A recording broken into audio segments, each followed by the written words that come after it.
La commune de Saint-Georges doit réduire ses dépenses de fonctionnement. Le verdict de la Chambre des comptes, elle estime à près de 2 millions d'euros le déséquilibre du budget. Les détails à suivre. Gaïsta Agouti est la nouvelle reine de beauté de la commune de Saint-Laurent-du-Maroni. Élue ce week-end, elle représentera sa commune à l'élection Miss Guyane 2017. Le coup d'envoi du Tour de Guyane, c'est samedi prochain. Des équipes de Cuba, de Grande-Bretagne, de Belgique participeront à la course. Les détails de la composition de la sélection de Guyane avec le président du comité de cyclisme. Il est notre invité ce soir. Mesdames, Messieurs, bonsoir. Pour ouvrir ce journal, la commune de Saint-Georges de l'Oyapock doit limiter ses dépenses de fonctionnement. Verdict de la Chambre régionale des comptes qui estime à près de 2 millions d'euros le déséquilibre global du budget. Un déficit qui ne pourra pas être comblé avant la fin de l'année. Les précisions avec Erwin Elcide. Pour l'institution, la commune est sur la bonne voie. Suivant les préconisations de la Chambre régionale des comptes, Saint-Georges a pris des mesures visant à baisser ses dépenses de fonctionnement. Parmi ces mesures, la réduction de la masse salariale. Pour poursuivre sur cette voie, la Chambre invite la commune à plafonner certaines dépenses pour l'année à venir. À titre d'exemple, l'enveloppe dédiée aux fêtes et cérémonies ne doit pas dépasser les 25 000 euros, celle des voyages, pas plus de 3 500. Il est aussi reproché à la mairie de faire appel à des prestataires extérieurs alors que certaines missions peuvent être remplies par le personnel communal. Si la Chambre régionale des comptes se montre optimiste pour les dépenses de fonctionnement, elle est moins clémente pour les investissements. Les juges estiment que les mesures prises par la commune ne sont pas satisfaisantes. Conséquence, certaines opérations doivent être reportées. C'est notamment le cas de la construction du centre polyvalent d'un coût de 1,7 million d'euros. Pour la Chambre, Saint-Georges doit poursuivre ses efforts en vue d'un retour à l'équilibre de son budget le 31 décembre 2019, au plus tard. Le maire élu ne peut convoquer le conseil municipal pour désigner un nouveau maire alors qu'il n'a pas démissionné de ses fonctions. Un rappel à l'ordre du premier adjoint Serge Smock à l'endroit du député maire de Matoury, Gabriel Serville. Le premier adjoint réclame des élections organisées en tenant compte de la loi sous peine de nullité. Pour rappel, la règle de non-cumul des mandats oblige le député Gabriel Serville à quitter son siège de maire d'ici fin septembre.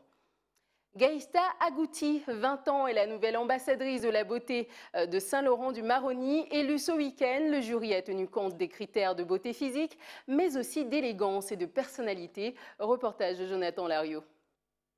C'est la candidate numéro 1. La candidate numéro 1. Gaïsta Agouti, âgée de 20 ans, est la nouvelle ambassadrice de Saint-Laurent-du-Maroni. C'est sous les embrassades de sa famille et de ses proches que Gaïsta Agouti fête son élection en tant que nouvelle Miss de la ville de Saint-Laurent-du-Maroni. J'ai été poussée par les amis. J'aime bien aussi le mode de la mode. Je suis mannequin pendant déjà 2 ans. Et grâce à mon président, j'ai pu y participer. C'est un grand moment pour moi. Et franchement, encore je le dis, je m'y attendais pas. Et je suis très étonnée d'être la Miss, l'ambassadrice de cette année. Pour cette édition de la fête patronale, le défilé traditionnel pour l'élection de celle qui représentera la ville de Saint-Laurent, l'accent a été mis sur la diversité. Ces 7 jeunes filles ont défilé devant le public à travers 4 passages différents, tenue de plage, en maillot de bain, en tenue traditionnelle, puis pour finir en tenue de soirée. Si chaque passage était accueilli par une salve d'applaudissements, face aux filles, plusieurs jurés observaient leur performance avec intensité, attentifs à chaque détail qui ferait pencher la balance en faveur d'une des candidates et désignerait la Miss de cette année. Elles renvoient toutes quelque chose de positif et elles ont fait de belles prestations. On s'attarde beaucoup sur ce qu'elles dégagent, ce qu'elles envoient, si elles s'amusent, parce qu'avant tout il ne faut pas oublier que même c'est un concours de beauté, mais ça doit être aussi pour elles un moment de plaisir. Il y a eu plusieurs critères, notamment l'élégance, le charme, le sourire, si la candidate est décontractée, si l'audace. La fête de Saint-Laurent est historiquement une des fêtes les plus prisées du département. Pour cette édition, l'événement a été plus épuré, mais pour la ville, impossible de passer à côté de l'élection de la Miss de la ville, une personnalité presque nécessaire. C'est une forme de représentation de la population.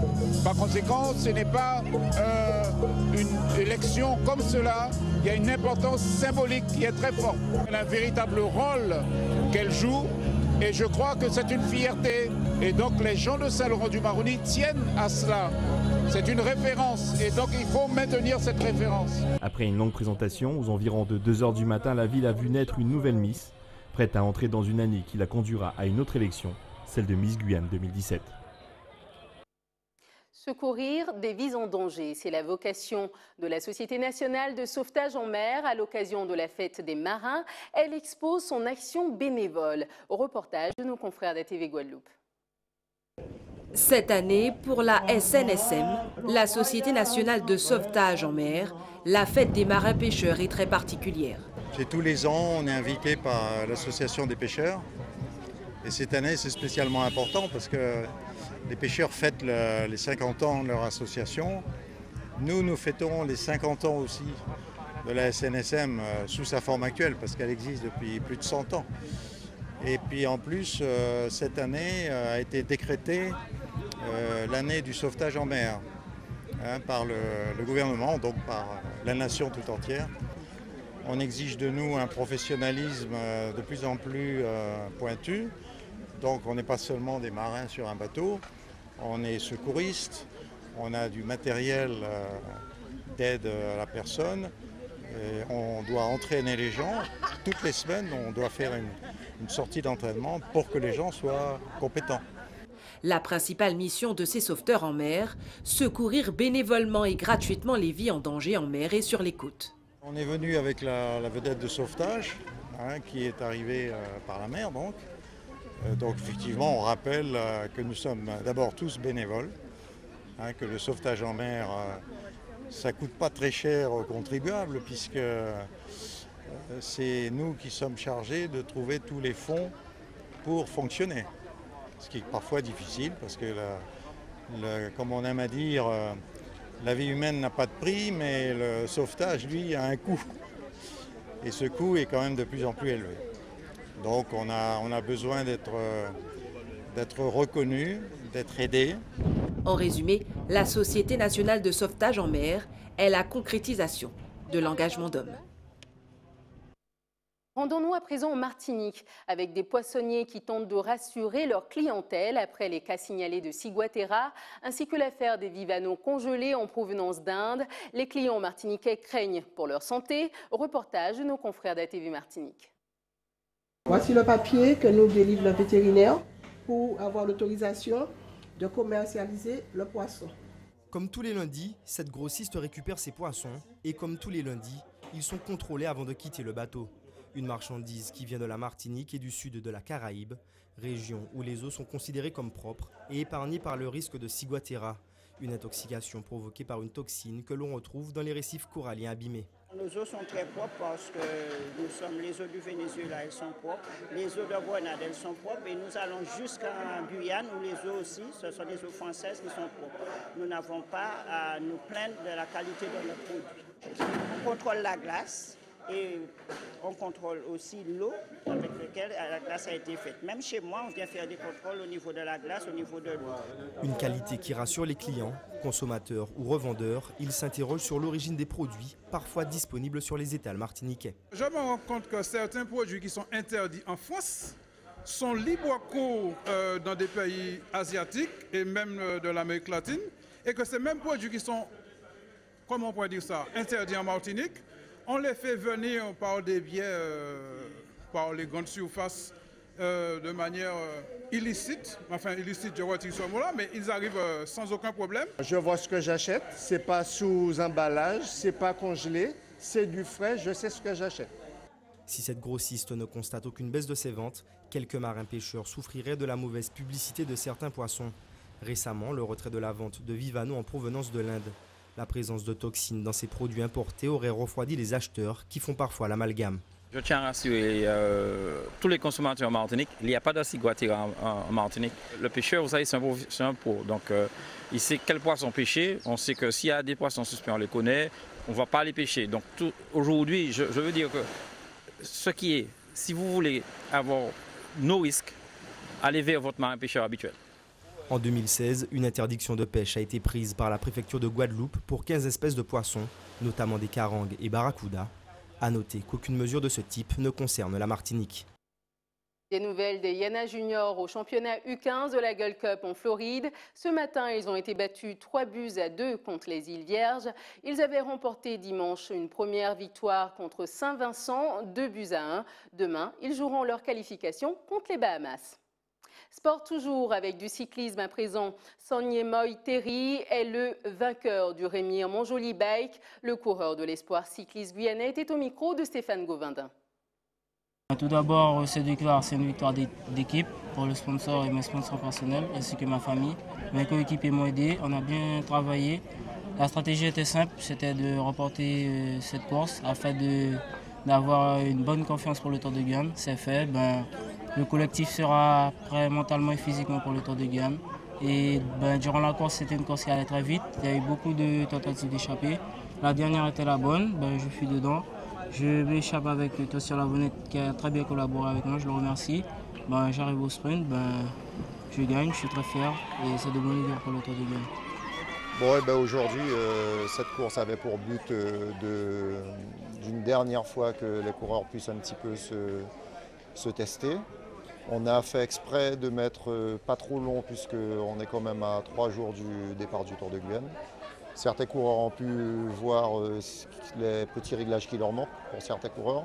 D'autres ont pu bien voir qu'ils sont quand même bien en jambes. J'ai quand même vu aujourd'hui une bonne dizaine de coureurs bien en jambes.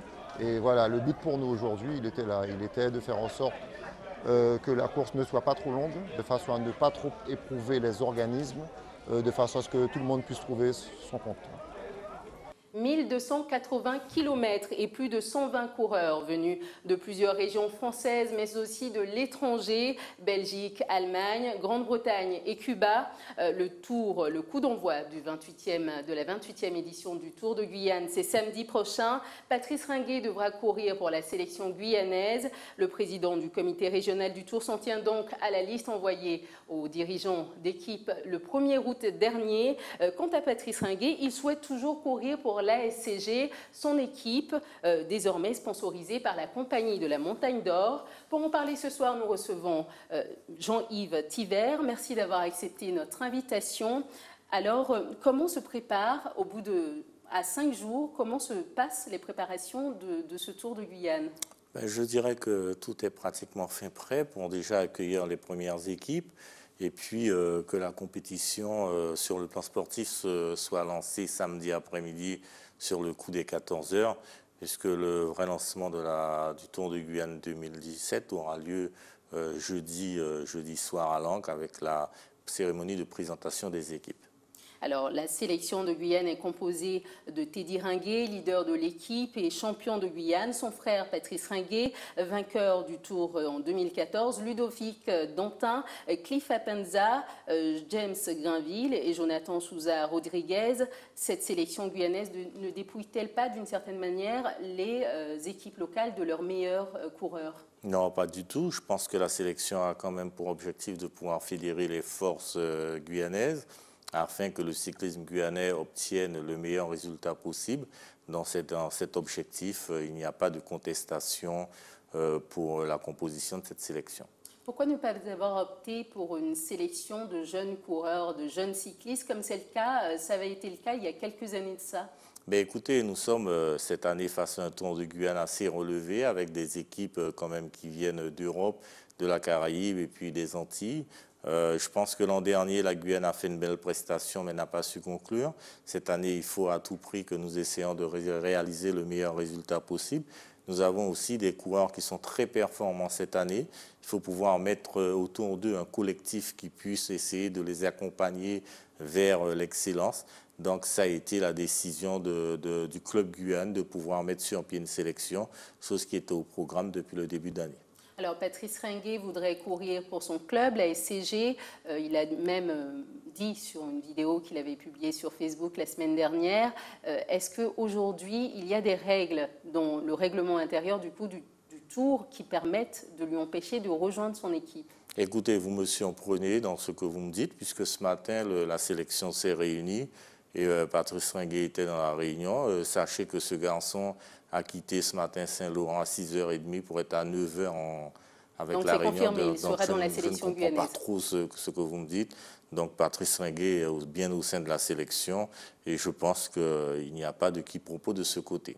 Il y a eu quand même un petit quiproquo dans la mesure où la semaine dernière c'était le débat, il a quand même exprimé sa volonté sur un média social, donc ça a quand même été remise en question. Vous savez, au sein du comité régional, nous ne sommes pas là à guetter les réseaux sociaux, nous travaillons dans tout ce qui est officiel. Il s'adressait directement à vous. Il y a une liste qui a été communiquée, Patrice Ringuet avait adressé un courrier au comité, le comité lui a répondu. Donc il y a une sélection. Patrice Ringuet ce matin s'est exprimé sur les objectifs de la sélection et tout. Donc vous savez, à quelques jours du départ du tour, nous n'avons pas commenté des rumeurs de réseaux sociaux. D'accord. Alors, plus que des rumeurs d'ailleurs, mais qu'est-ce qu'il vous reste à faire aujourd'hui en l'attente de cette 28e édition du Tour de Guyane? Écoutez, là, ce sont de petits détails. Hein. Il faut préparer, comme on dit, le pactage de chaque équipe avec, comment dirais-je, les tenues officielles que devront porter mes 103 collaborateurs qui font partie du staff d'organisation du Tour de Guyane, définir l'ordre de marche pour chaque groupe de travail sur ce Tour de Guyane. Donc hier soir, nous avons eu la très traditionnelle réunion de la caravane où il y a cet engagement moral des 103 personnes qui s'engagent à œuvrer afin que cette manifestation soit une réussite. Donc là, nous sommes en train de peaufiner. Les partenaires nous ont réitéré leur confiance à travers leur contribution matérielle et financière. Donc nous essaierons de tout faire pour pouvoir honorer cette confiance. Eh bien, Jean-Yves Thiver, vous êtes le président du comité régional de cyclisme. Merci d'avoir accepté notre invitation. C'est moi. C'est la fin de cette édition. Voici les titres que nous avons développés. La commune de Saint-Georges doit réduire ses dépenses de fonctionnement. Le verdict de la Chambre de compte. Elle estime à près de 2 millions d'euros le déséquilibre du budget. Les détails exposés dans ce journal. Gaïsta Agouti est la nouvelle reine de beauté de la commune de Saint-Laurent-du-Maroni. Élue ce week-end, elle représentera sa commune à l'élection Miss Guyane 2017. Le coup d'envoi du Tour de Guyane, c'est samedi prochain. Des équipes de Cuba, de Grande-Bretagne, de Belgique participeront à la course. Les détails de la composition de la sélection de Guyane avec le président du comité de cyclisme. Il était notre invité ce soir.